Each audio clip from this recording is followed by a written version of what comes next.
I want the heavens to no longer blind my eyes. I want the earth to no longer bury my heart.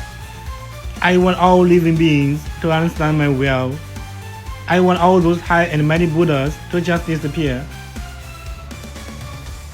Today I'm sharing the final video in my Sun Wukong series about the story of him being subdued by the Buddha and trapped on a mountain. So, continuing from our last video, the super powerful Sun Wukong got locked inside the alchemy furnace by Taishang Laojun, the supreme deity in Taoism. The Jade Emperor originally planned to use the intense flames of the furnace to burn him to ashes, but this monkey was born from a magical stone, and on top of that, he'd eaten so many heavenly peaches and elixirs that he had long since developed an indestructible diamond-like body.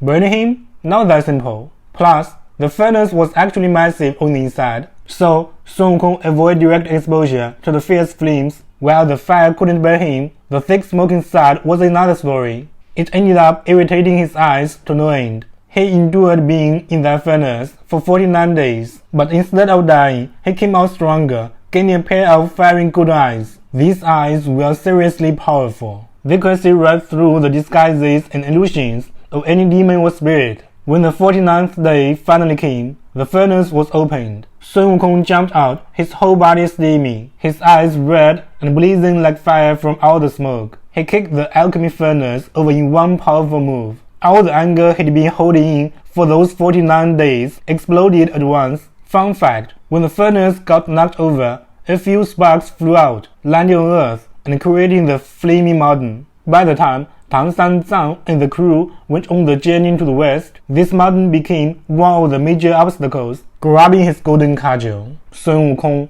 started smashing his way out of the alchemy chamber. With his newly gained fiery golden eyes, he could see right through all the tricks and formations of the heavenly soldiers and generals. It was all crystal clear to him. Nothing could stop him. He fought his way straight into the Jade Emperor's Lingxiao Palace, the grand hall where the gods of heaven held the meetings. The gods in heaven were so terrified, they scattered everywhere to hide. Giant spirit god, the 4 heavenly kings, even Naja, they all got utterly wrecked by him, just as Sun Wukong was about to swarm into the Lingxiao Palace, declaring himself the new Jade Emperor. He was stopped by a dazzling, golden figure calmly seated on a lotus throne. It was none other than the great Buddha himself, the supreme being of Buddhism. Even though Sun Wukong was outrageously arrogant, he couldn't help but feel a little intimidated by this top-tier divine figure. The Buddha made him a bet. If Wukong could manage to fly out of the Buddha's palm, he would meet defeat, have the Jade Emperor step down, and let Wukong take over all of the heaven. But if Wukong failed, he'd have to leave